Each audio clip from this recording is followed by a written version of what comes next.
Yes, I want to talk to the Lalinda people. I don't know if anyone's left, but you know, I appreciate what was said today. I have been there. I think maybe we all have been at some point in our lives where we couldn't afford a place or maybe had to move. I had to raise 5 youngins on the genteel poverty salary of a Baptist pastor for a long, long time. So I understand that. And but I think what's been presented, and also as many of you know, I've worked on Skid Row for 6 years, and a big part of that ministry was getting people that housing. I understand that. I think part of the frustration that we've had is maybe feeling like we've just been presented with one option, and that's rent control, and that is something that I dislike as much as I like tax increases. So but when a couple of you brought up other ideas and what else we could do, that got the wheels turning. I mean, just to let you know, there aren't, you know, I've done this very easily in the ministry, but doing it as a city councilman in government's quite a different thing.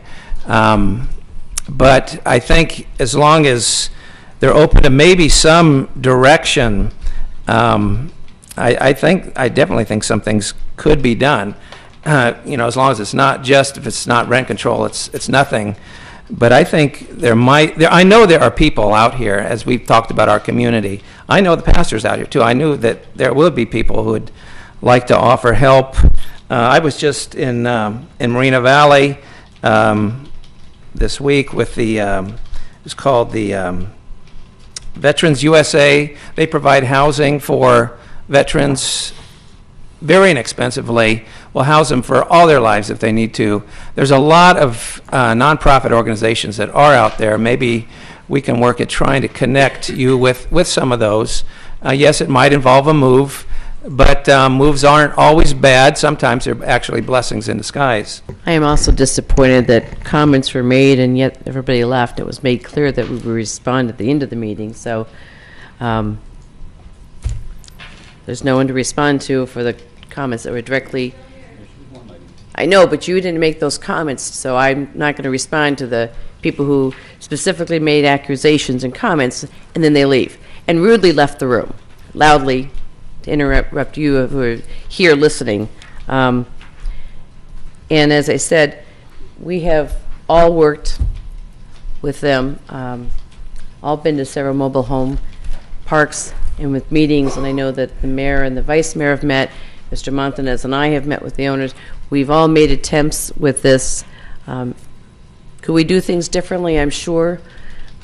But it's got to be a cohesive working group and not just, you know, us.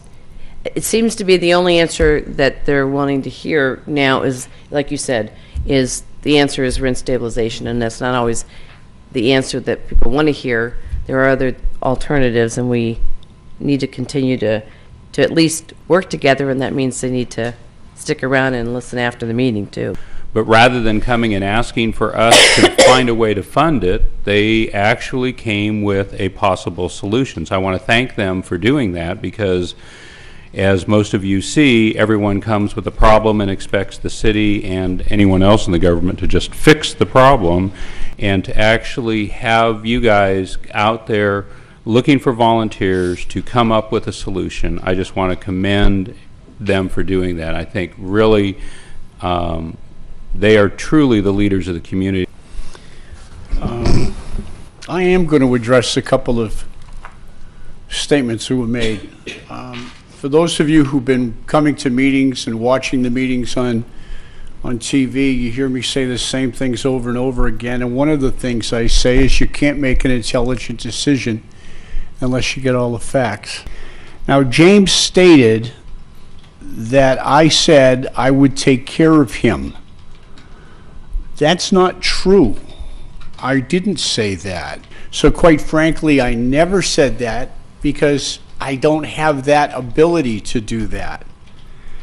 It's just as frustrating for us as it is for everybody else. But I'm going to tell you why.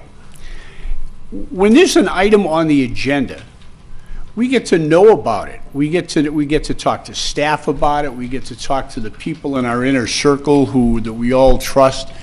I personally do not want to get caught off guard. Okay? I just don't like that. But I do tell you this, that if you want to talk to me about anything, either on the agenda or off the agenda, you can call me, you get my email, my home, not my home phone, my cell, no, it is home phone. I have a cell phone, you can always call me before 9 o'clock at night. I'd like to also address my very, very good friend and Red Sox fan, Dennis Brandt. Dennis, the mayor and I, could I call you Dennis tonight?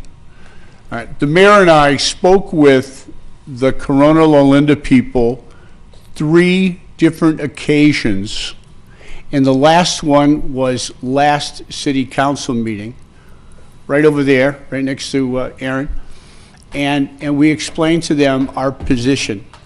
We did tell them, but I'll tell you what, it's a challenge sometimes, because we have to do the right thing. And sometimes it doesn't look like we're doing the right thing, but you know what? We truly are.